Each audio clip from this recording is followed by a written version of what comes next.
Hello everyone, welcome back to my YouTube channel. ಇವತ್ತು ಹೆಲ್ದಿಯಾಗಿ ಒಂದು ರೆಸಿಪಿಯನ್ನು ಶೇರ್ ಮಾಡ್ತಾ ಇದ್ದೀನಿ. ಟೇಸ್ಟ್ ಕೂಡ ತುಂಬಾ ಚೆನ್ನಾಗಿರುತ್ತೆ.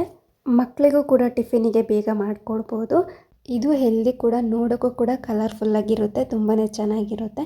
ಮಕ್ಕಳು ಕೂಡ ಇಷ್ಟಪಟ್ಟು ತಿಂತಾರೆ. ಲಂಚ್ ಬಾಕ್ಸ್ಗೂ ಕೂಡ ಇದನ್ನು ಹಾಕ್ಕೊಬೋದು. ಇದನ್ನು ಹೇಗೆ ಮಾಡೋದು ಅಂತ ವಿಡಿಯೋನ ಪೂರ್ತಿಯಾಗಿ ನೋಡಿ. ಹೊರಗಡೆ ಹೋಗಿ ಮಕ್ಕಳಿಗೆ ಪಿಜ್ಜಾ ಈ ಥರ ಎಲ್ಲ ಕೊಡಿಸೋ ಬದಲು ಮನೇಲೇ ಈ ಥರ ಹೆಲ್ದಿಯಾಗಿ ಮಾಡಿಕೊಡ್ಬೋದು. ಟೇಸ್ಟ್ ಕೂಡ ಹಾಗೇ ಇರುತ್ತೆ ಸ್ವಲ್ಪ.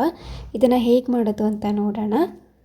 ಮೊದಲಿಗೆ ಒಂದು ಬೌಲಿಗೆ 1 ಕಪ್ ಆಗುವಷ್ಟು ರವೆನ ಹಾಕ್ಕೊಳ್ತಾ ಇದ್ದೀನಿ. ನಾನು ಇವತ್ತು ರವೆಯಲ್ಲಿ ಮಾಡ್ತಾಯಿದ್ದೀನಿ. ನೀವು ಬೇಕಿದ್ದರೆ ಗೋಧಿ ಹಿಟ್ಟಲ್ಲೂ ಕೂಡ ಮಾಡ್ಬೋದು, ಮೈದಾದಲ್ಲೂ ಕೂಡ ಮಾಡ್ಬೋದು. ಬಟ್ ಹೆಲ್ದಿಯಾಗಿರಲಿ ಅಂದ್ಬಿಟ್ಟು ಮೈದಾ ಯೂಸ್ ಮಾಡ್ತಿಲ್ಲ ನಾನು. ಗೋಧಿ ಹಿಟ್ಟಲ್ಲೂ ಕೂಡ ಮಾಡ್ಕೊಬೋದು.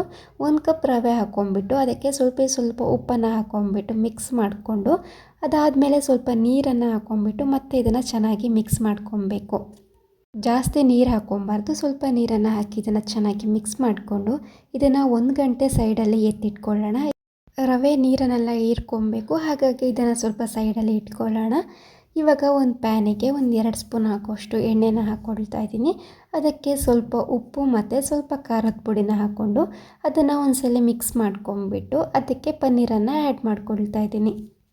ಪನ್ನೀರನ್ನು ಹಾಕ್ಕೊಂಬಿಟ್ಟು ಚೆನ್ನಾಗಿ ಇದನ್ನು ಫ್ರೈ ಮಾಡ್ಕೊಬೇಕು. ಉಪ್ಪು ಮತ್ತು ಖಾರದ ಪುಡಿ ಚೆನ್ನಾಗಿ ಪನ್ನೀರಿಗೆ ಹೀರ್ಕೊಬೇಕು. ಹಾಗಾಗಿ ನಾನು ಮೊದಲಿಗೆ ಪನ್ನೀರನ್ನು ಹಾಕ್ಕೊಂಬಿಟ್ಟು ಚೆನ್ನಾಗಿ ಹುರ್ಕೊಳ್ತಾ ಇದ್ದೀನಿ. ಅದಾದಮೇಲೆ ಅದಕ್ಕೆ ಈರುಳ್ಳಿ ಹಾಗೆಯೇ ಕ್ಯಾರೆಟ್ ಹಾಕ್ಕೊಳ್ತಾ ಇದ್ದೀನಿ. ನೀವು ಕಟ್ ಮಾಡಿ ಕೂಡ ಹಾಕ್ಕೊಬೋದು. ನಾನು ಕ್ಯಾರೆಟ್ನ ತುರ್ಕೊಂಬಿಟ್ಟು ಹಾಕ್ಕೊಂಡಿದ್ದೀನಿ. ಬೇಕಿದ್ದರೆ ಕ್ಯಾಪ್ಸಿಕಮ್, ಟೊಮೆಟೊ ಇದನ್ನೆಲ್ಲನೂ ಕೂಡ ಹಾಕ್ಕೊಬೋದು ನೀವು. ಇವಾಗ ಕ್ಯಾರೆಟ್ನ ಹಾಕ್ಕೊಂಬಿಟ್ಟು ಸ್ವಲ್ಪ ಪೆಪ್ಪರ್ ಪೌಡರ್ ಹಾಕ್ಕೊಂಡು ಚೆನ್ನಾಗಿ ಮಿಕ್ಸ್ ಮಾಡಿಕೊಂಡು ಇವಾಗ ಒಂದು ಬೌಲಿಗೆ ಹಾಕ್ಕೊಂಡಿದ್ದೀನಿ. ಅದಕ್ಕೆ ಬೇಯಿಸಿಟ್ಕೊಂಡಿರೋ ಸ್ವೀಟ್ ಕಾರ್ನ್ ಹಾಗೆಯೇ ಸ್ವಲ್ಪ ಕೊತ್ತಂಬರಿ ಸೊಪ್ಪು, 1 ಸ್ಪೂನ್ ಆಗೋವಷ್ಟು ಪಿಜ್ಜಾ ಸಾಸ್ ಹಾಗೆಯೇ 1 ಸ್ಪೂನ್ ಆಗೋವಷ್ಟು ಟೊಮೆಟೊ ಸಾಸನ್ನು ಹಾಕ್ಕೊಂಬಿಟ್ಟು ಇದನ್ನು ಕ್ಲೀನಾಗಿ ಮಿಕ್ಸ್ ಮಾಡ್ಕೊಬೇಕು. ಎಷ್ಟು ನೋಡೋದಕ್ಕೆ ಕಲರ್ಫುಲ್ಲಾಗಿ ಕಾಣಿಸ್ತಿದೆ ನೋಡಿ. ಹೀಗೆ ಕೂಡ ತಿನ್ಕೊಬೋದು. ಸಾಸ್ ಬೇಡ ಅಂದರೆ ಸ್ಕಿಪ್ ಕೂಡ ಮಾಡ್ಬೋದು, ಬಟ್ ಸಾಸ್ ಹಾಕಿದ್ರೆ ಸ್ವಲ್ಪ ಟೇಸ್ಟಿಯಾಗಿರುತ್ತೆ, ಹಾಗಾಗಿ ಸಾಸ್ ಕೂಡ ಹಾಕಿದ್ದೀನಿ ನಾನು. ಇವಾಗ ರವೆ ನೋಡಿ ಕ್ಲೀನಾಗಿ ನೀರೆಲ್ಲ ಹೀರ್ಕೊಂಡಾದ್ಮೇಲೆ ಈ ಥರ ಚೆನ್ನಾಗಿ ಮಿತ್ಕೊಬೇಕು. ಇದನ್ನು ನೀವು ಬೇಕಿದ್ರೆ ಅದಕ್ಕೆ ಮೈದಾ ಹಿಟ್ಟು ಇಲ್ಲಾಂದರೆ ಗೋಧಿ ಹಿಟ್ಟನ್ನು ಕೂಡ ಹಾಕ್ಕೊಬೋದು. ಇವಾಗ ಇದನ್ನು ಮಾಮೂಲಿ ಚಪಾತಿ ಥರ ಲಟ್ಟಿಸ್ಕೊಬೇಕು. ಇದನ್ನು ತವ ಮೇಲೆ ಹಾಕ್ಕೊಂಡು 2 ಸೈಡು ಕಾಯಿಸ್ಕೊಂಡಾದಮೇಲೆ ಒಂದು ಸೈಡು ಇದನ್ನು ನಾವು ಸ್ಟಫಿಂಗ್ನ ಫಿಲ್ ಮಾಡ್ಕೊಂಬಿಟ್ಟು ಅದರ ಮೇಲೆ ಸ್ವಲ್ಪ ಚೀಸನ್ನು ಹಾಕ್ಕೊಳ್ತಾ ಇದ್ದೀನಿ, ಚೆನ್ನಾಗಿರುತ್ತೆ ಅಂತ. ಚೀಸನ್ನು ಹಾಕ್ಕೊಂಬಿಟ್ಟು ಮತ್ತೆ ಫೋಲ್ಡ್ ಮಾಡ್ಕೊಬೇಕು. ನೀವು ವಿಡಿಯೋ ನೋಡಿದ್ರೆ ಗೊತ್ತಾಗುತ್ತೆ. ಈ ಥರ ಫೋಲ್ಡ್ ಮಾಡ್ಕೊಂಬಿಟ್ಟು ಮತ್ತೆ 2 ಸೈಡು ಕಾಯಿಸ್ಕೊಬೇಕು, ಆವಾಗ ಚೀಸ್ ಎಲ್ಲ ಮೆಲ್ಟ್ ಆಗುತ್ತೆ.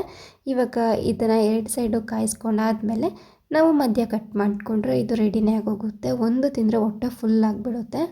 ಪನ್ನೀರೆಲ್ಲ ಹಾಕಿದ್ದೀವಿ ನಾವು, ಪ್ರೋಟೀನ್ ಸಿಗುತ್ತೆ, ಮಕ್ಕಳಿಗೂ ಕೂಡ ಇಷ್ಟ ಆಗುತ್ತೆ. ಈ ಥರ ಮಾಡಿಕೊಟ್ರೆ ಹೆಲ್ದಿಯಾಗೂ ಕೂಡ ಮಾಡಿದ್ದೀನಿ. ನಿಮಗೂ ಈ ವಿಡಿಯೋ ಇಷ್ಟ ಆಗಿದೆ ಅಂತ ಅಂದ್ಕೊಳ್ತೀನಿ. Thank you for watching.